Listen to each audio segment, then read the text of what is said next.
अस्सलाम वालेकुम। Lecture number 34 पे हैं। फोर्थ ईयर हम लोग सेकंड चैप्टर हम लोग डिस्कस कर रहे हैं क्लिनिकल साइकोलॉजी, जिसमें हम लोग साइकोलॉजिकल टेस्टिंग पढ़ रहे हैं। और आज हमारा सेकंड टेस्ट है MMPI कसीर रुखी जायज़ा शख्सियत मिनीसोटा मल्टीफेजिक पर्सनैलिटी इन्वेंट्री के बारे में आज हम लोग पढ़ेंगे। ठीक है, शख्सियत की ऐसी ऐसी आजमाइश जिसमें बयानात, सवालात और कैफियत की मतलब ये तीनों चीज़ें जो होंगी इनको लिख लिया जाएगा। और जो होगा मामूल, जो क्लाइंट या पेशेंट जो होगा इन तमाम बयानात के जवाब देने को उसको कहा जाएगा। और अगर वो इन चीज़ों के जवाब देगा तो इस चीज़ को क्या कहेंगे, इस चीज़ को इन्वेंट्री कहेंगे। ठीक है, मामूल के जवाबात के बाद उनका तजिया किया जाएगा कि जो उसने आंसर दिए हैं उनके अकॉर्डिंग उसका एनालिसिस किया जाएगा और उसको देखा जाएगा कि किस कैटेगरी में वो लाई कर रहा है।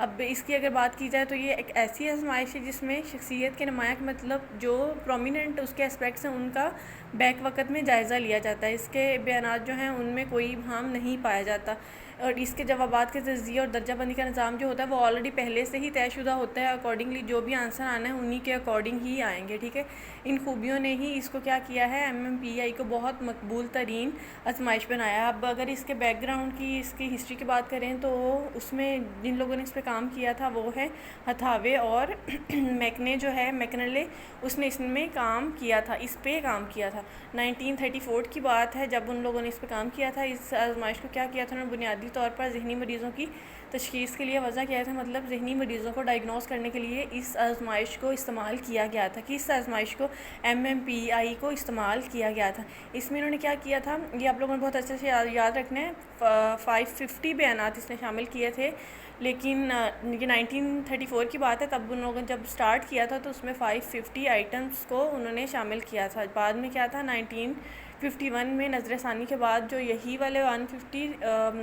बयानात थे उनको उन्होंने 399 में कन्वर्ट कर दिया था, मतलब उनको शॉर्ट लिस्ट कर लिया था।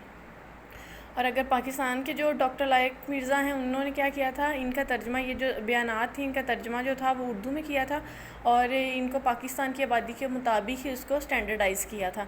और इनको जांचने के लिए इन्होंने इसके 4 वैलिडिटी स्केल्स बनाए थे जो इसमें शामिल किए थे, जिनसे क्या होता है मामूल के जवाबात की सही और माकूलियत का अंदाज़ा होता है कि मतलब जो पर्सन है या क्लाइंट है, मामूल है, उसने जो जवाबात दिए हैं उसके अकॉर्डिंग उसके सेहत का भी पता चलता है और इसमें कितनी वैलिडिटी है उसके जवाबों में, इस चीज़ को भी वो स्केल ऑटोमेटिकली खुद ही जज करेगा। ठीक है, इस आजमाइश को मुकम्मल करने में क्या होता है, आम फ़र्द को टाइम जो दिया जाता है वो 1.5 से 2 घंटे का टाइम दिया जाता है। क्या इसलिए क्या होता है कि बाज़ वक़्त ये जो मामूल होता है वो उकता भी जाता है और लापरवाही का मुज़ाहिरा करते हुए बग़ैर सोचे समझे आंसर देना शुरू कर देता है। ठीक है, इस अगर वो ऐसा करेगा तो इस रवैये की जाँच जो है वो भी इसी स्केल के अकॉर्डिंग ही की जाएगी। अब MMPI में ही इन्होंने मालजाती क्लिनिकल स्केल्स जो थे वो भी शामिल किए थे, 10 जो कि इस्तेमाल किए थे इन्होंने, वो हम नेक्स्ट पढ़ेंगे अभी इसी पॉइंट में ही डिटेल से। तो इस आजमाइश में चूँकि नॉर्मल अफराद को भी दी जाती है, लिहाजा इन्होंने क्या किया था,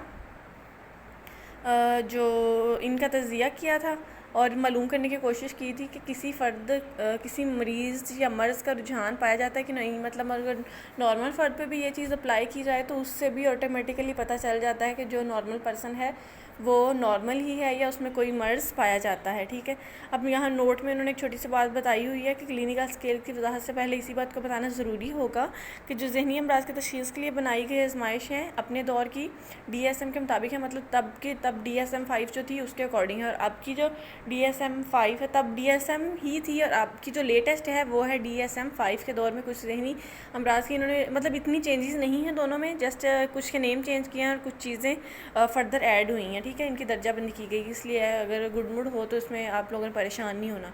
ठीक है, इसकी मकबूलियत के पैमाने या वैलिडिटी स्केल्स हम लोग पढ़ चुके हैं जो कि 4 हैं। उनके नेम मैं आपको बताती हूँ, Q score, L score, F score और K स्कोर।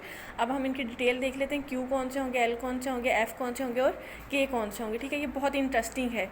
Q वाले में हम लोग ऐसे बयानात शामिल करेंगे, वो जवाबात होंगे जो फ़र्द देना नहीं चाहता, मतलब जिनको वो अवॉइड करता है या जिनको वो छोड़ देगा। ठीक है, इस पैमाने पर ज़्यादातर स्कोर यही होंगे जिनके नताइज जो हैं वो गैर मुअतबर हो जाते हैं। इसे क्या कहेंगे, कैन नॉट से स्कोर भी इसको कह सकते हैं Q स्कोर को। अगर L स्कोर की बात की जाए तो अगर लाइस स्कोर से लाए स्कोर का नाम भी इसको दिया गया है तो इसलिए लाए का L उन्होंने लिया है, उसको शॉर्ट फॉर्म में करके उसको L स्कोर का नाम दिया है। ठीक है, इसमें कौन से बयानात शामिल होंगे जिनमें फ़र्द ने झूठ का सहारा लिया होगा, मतलब खुद को बेहतर बनाने की कोशिश करने के लिए खुद को अगले बंदे के सामने बहुत अच्छा या बेहतरीन बनाकर जब पेश करेगा, तो जो चीज़ें इस चीज़ में इस कैटेगरी में आएंगी उनको हम एल स्कोर कंसीडर करेंगे, ठीक है।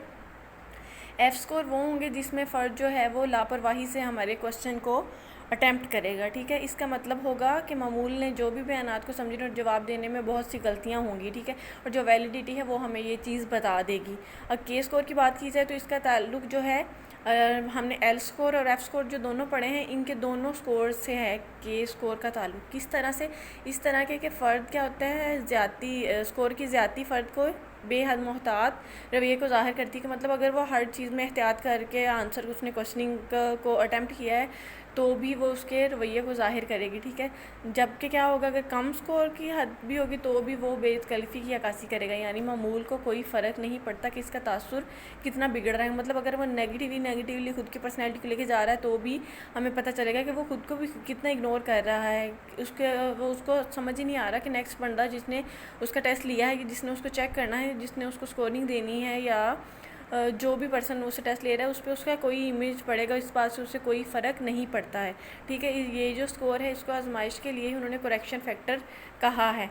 इस पैमाने के स्कोर को मुख्तलिफ तनासब से 4 मुआवजाती स्कोर MAC, SC, PD और HC में शामिल कर लिया गया है। अब हम इनको कल डिस्कस करेंगे। आप लोगों ने ये आज वैलिडिटी स्केल्स याद करने हैं और इसकी डिटेल याद करनी है, इसकी हिस्ट्री याद करनी है और इसकी डेफिनेशन के आया इसमें है क्या, कितने बयानात थे, कितने बाद में उन्होंने एक्सक्लूड किए और कब एक्सक्लूड किए, और इनमें जो मेन पॉइंट्स हैं वो आप लोग याद रखेंगे। इसके बारे में कोई क्वेश्चन हो तो आप लोग पूछ सकते हैं। थैंक यू, अल्लाह हाफिज़।